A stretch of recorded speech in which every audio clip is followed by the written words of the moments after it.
जिसका नाम है राहुल। राहुल रात के 11 बजे अपनी स्टडी डेस्क के ऊपर बैठा हुआ है और उसने खुद से एक वादा करा है। उसने वादा ये करा है कि जब तक उसका मैथ्स का चैप्टर खत्म नहीं हो जाएगा तब तक वो यहाँ से हिलेगा नहीं। वो पढ़ना स्टार्ट तो करता है और 10 मिनट तक बहुत बेहतरीन तरीके से पढ़ता भी है क्योंकि उसके अंदर एक मोटिवेशन था, एक जुनून था।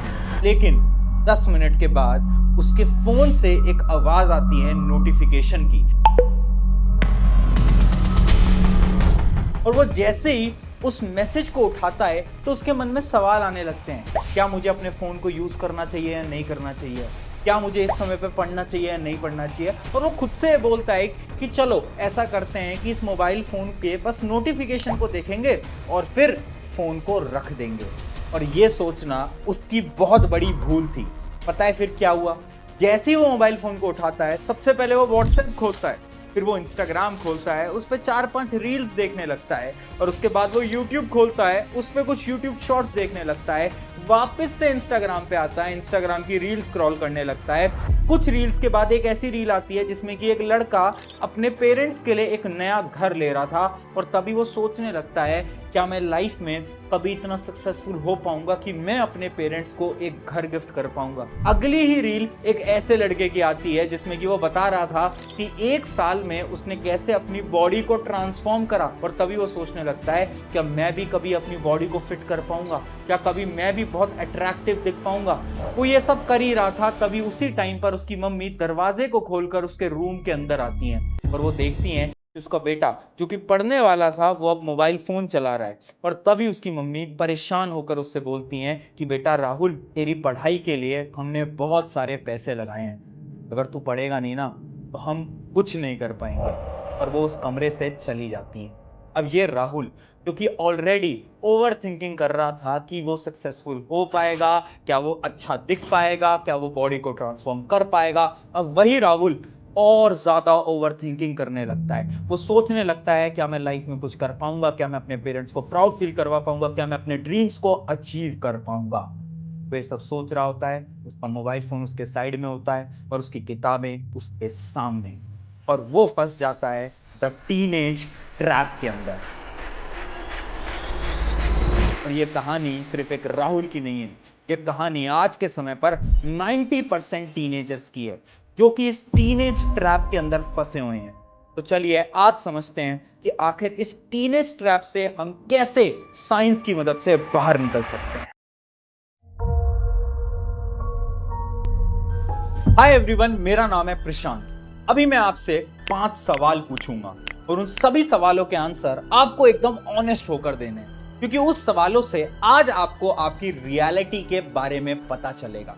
सबसे पहला सवाल, जब आप पढ़ते हो क्या आप फोकस कर पाते हो, या फिर जब आप पढ़ने बैठते हो तो थोड़ी देर बाद आपका ध्यान आपके मोबाइल फोन, आपके मोबाइल गेम्स और अलग अलग जगहों पे जाने लगता है। अगर आप फोकस कर पाते हो तो खुद को 1 मार्क्स देना, और अगर आप फोकस नहीं कर पाते तो खुद को 0 मार्क्स देना। दूसरा सवाल, क्या आप अपने इमोशंस को कंट्रोल कर पाते हो? क्या आप अपने अंदर एकदम शांति बनाए रखते हो, या फिर आप बार बार गुस्सा हो जाते हो, बार बार चीजों के ऊपर ओवरथिंक करने लगते हो, बार बार एंग्री के मोड में आ जाते हो, या फिर बार बार आप बहुत ज्यादा सैड हो जाते हो? अगर आप अपने इमोशंस को कंट्रोल कर पाते हो तो खुद को 1 मार्क देना, और अगर नहीं कर पाते तो खुद को 0 मार्क्स देना। क्वेश्चन नंबर 3, क्या आप किसी स्किल के ऊपर काम कर रहे हो? यानी पढ़ाई तो हर कोई करता है, और स्पेशली टीनेज लाइफ के अंदर जहां पर आपको स्कूल कोचिंग जाना है तो पढ़ाई तो हर कोई कर रहा है। क्या उसके अलावा आप किसी स्किल पे काम कर रहे हो? अगर हाँ कर रहे हो तो खुद को 1 मार्क देना, और अगर नहीं कर रहे हो तो खुद को 0 मार्क्स देना। अगला सवाल, क्या आपका डेली रूटीन जो आप बनाते हो उसको डेली फॉलो कर पाते हो, या फिर 1-2 दिन बाद आपके अंदर की मोटिवेशन खत्म हो जाती है और आप उसको फॉलो नहीं कर पाते? लास्ट क्वेश्चन, क्या आपके दोस्त लॉयल है या फिर वो बनावटी फ्रेंडशिप है? इसका एक सिंपल सा एग्जांपल है, क्या आपके दोस्त आपको अच्छे कामों की तरफ मोटिवेट करते हैं जैसे कि पढ़ाई, लाइफ में सक्सेसफुल होना, या फिर आपके दोस्त आपको गलत चीजों के लिए मोटिवेट करते हैं? अब आपको वीडियो को पॉज करना है और 5 में से आपके कितने मार्क्स आए वो आपको जरूर कमेंट में बताना है।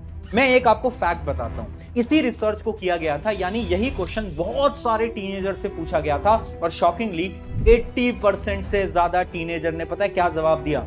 स्कोर आया 0। शायद आपका स्कोर भी 0 हो सकता है। अगर आपका स्कोर 3 से कम है तो welcome to the teenage trap, क्योंकि आप भी फंस गए हो इस टीनेज ट्रैप के अंदर, जिसके अंदर 90% टीनेज ऑलरेडी फंसा हुआ है। इसके सॉल्यूशंस मैं बताऊंगा, लेकिन उससे पहले अगर आपको ऐसा लग रहा है ना कि आप यहां पर अकेले हो, तो ऐसा बिल्कुल भी नहीं है। पता है क्यों? क्योंकि साइंटिफिकली हर एक टीनेजर इस चीज को फेस करता है। और ये होता क्यों है? ये होता है हमारी एज की वजह से। साइंस में हम एक टर्म बोलते हैं प्यूबर्टी। प्यूबर्टी एक ऐसी उम्र होती है ना जहां से आपके हार्मोन्स के अंदर बहुत सारे चेंजेस आ रहे होते हैं, आपका ब्रेन डेवलप हो रहा होता है। यानी किसी की छोटी सी बात भी आपको बुरी लग सकती है, किसी की छोटी सी बात से आपको गुस्सा आ सकता है, आप नाराज हो सकते हो। यानी आपके अंदर जो पेशेंस लेवल होता है वो ऑटोमेटिकली बहुत कम हो जाता है, और उसका रीजन है आपका डेवलपिंग ब्रेन और आपके हार्मोनल चेंजेस। लेकिन क्या हमें इसको इग्नोर कर देना चाहिए? तो उसका आंसर है नहीं, क्योंकि ऐसे बहुत सारे लोग हैं जो कि अपने टीनेज लाइफ के अंदर इतनी सारी गलतियां करते हैं जिसकी वजह से उनकी फ्यूचर भी बर्बाद हो जाता है। तो आपको वो गलतियां नहीं करनी है। मैं एक एक करके आपको 5 ट्रैप बताऊंगा, यानी यही 5 टीनेज ट्रैप, और उनके सॉल्यूशंस भी दूंगा, और वो सारे सॉल्यूशंस आपको अपनी डेली लाइफ के अंदर अप्लाई करने हैं। तो सबसे पहले first teenage trap, the FOMO trap. FOMO का मतलब होता है the fear of missing out. इसको एक सिंपल से एग्जांपल से मैं समझाता हूं। इमेजिन करो आप इंस्टाग्राम पे रील चला रहे थे, और आप रील में एक लड़के को देखते हो जिसने एक शर्ट पहनी हुई है। वो शर्ट आपको बड़ी अच्छी लगती है। 2 रील बाद एक और कोई लड़का था जिसने वो सेम शर्ट पहनी हुई थी। तो अब क्या है, आपको ये लगने लगता है कि यार ये जो शर्ट है ना, इसका तो ट्रेंड चल रहा है। और अब आप क्या करोगे? आपको शायद शर्ट की जरूरत भी नहीं होगी, लेकिन फिर भी आप उस शर्ट को कुछ दिनों में ऑनलाइन ऑर्डर कर दोगे। इसके और भी बहुत सारे एग्जांपल है, जैसे कि आजकल ट्रेंड हो गया है कि अपने दोस्तों को इंस्टाग्राम पे रील भेजने का, तो आप भी शायद उनको ये रील्स वगैरह भेजते रहते होगे। क्यों? क्योंकि वो ट्रेंड बन गया है। और अगर आप ट्रेंड को फॉलो नहीं करते तो आपको होने लगता है फोमो, यानी फियर ऑफ मिसिंग आउट। और ये आज के समय की सबसे जेन्युइन प्रॉब्लम बन गई है। अब आप पूछोगे कि इसमें प्रॉब्लम क्या है, इसमें गलत क्या है? गलत शुरू होता है जब हम फोमो को बहुत सीरियसली लेने लगते हैं। यानी फोमो की वजह से हमारा ये जो दिमाग है ये ओवर थिंकिंग करने लगता है। इसका एक सिंपल सा एग्जांपल मैं बताता हूं। आपने सोशल मीडिया में किसी को देखा एक नया घर खरीदते हुए, किसी को देखा नया गाड़ी खरीदते हुए, किसी को कुछ और करते हुए देखा, और अब आपका दिमाग ये आपसे बोलने लगता है कि मुझे भी ये सब कुछ करना है, मुझे भी ये सब कुछ चाहिए। जिसकी वजह से आपके अंदर एक ऐसी स्थिति आ जाती है जब आप खुद से पूछने लगते हो, क्या मैं कभी ये चीज अचीव कर पाऊंगा? क्या मैं इतना हार्डवर्क कर पाऊंगा? क्या कभी मैं सक्सेसफुल हो पाऊंगा? होता है ना ऐसा आपके साथ। ये पता है क्यों होता है? ये होता है सोशल मीडिया की वजह से। तो आखिर इस प्रॉब्लम का सलूशन क्या है? इस प्रॉब्लम का एक सिंपल सा सलूशन है, जो कि है जोमो।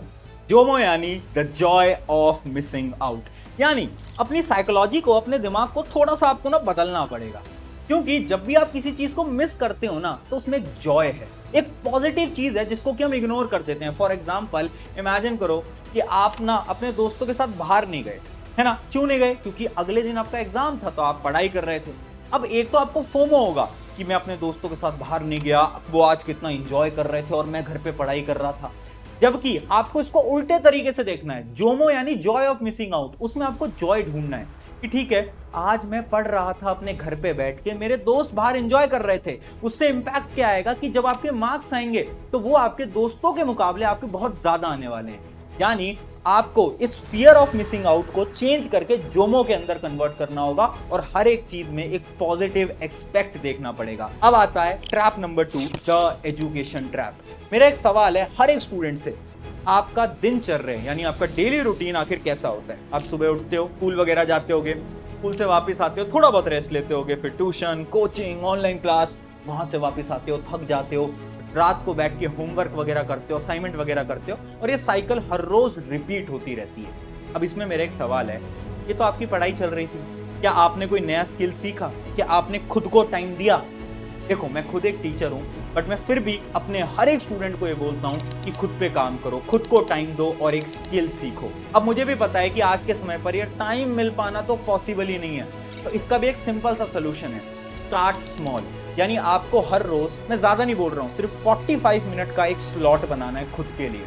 इसमें आप कुछ पढ़ाई से हटके सीखोगे, एंड ट्रस्ट मी, अगर आपने ये चीज आज से करना स्टार्ट करा ना, तो धीरे धीरे धीरे आप जो भी नया स्किल सीख रहे हो, शायद वो वीडियो एडिटिंग हो सकता है, ग्राफिक डिजाइनिंग हो सकता है, बहुत सारे स्किल्स हैं, किसी भी स्किल को हर रोज सिर्फ 45 मिनट दो, और धीरे धीरे धीरे आप 1 महीने के अंदर उस स्किल को अराउंड 20 घंटे देने लगोगे।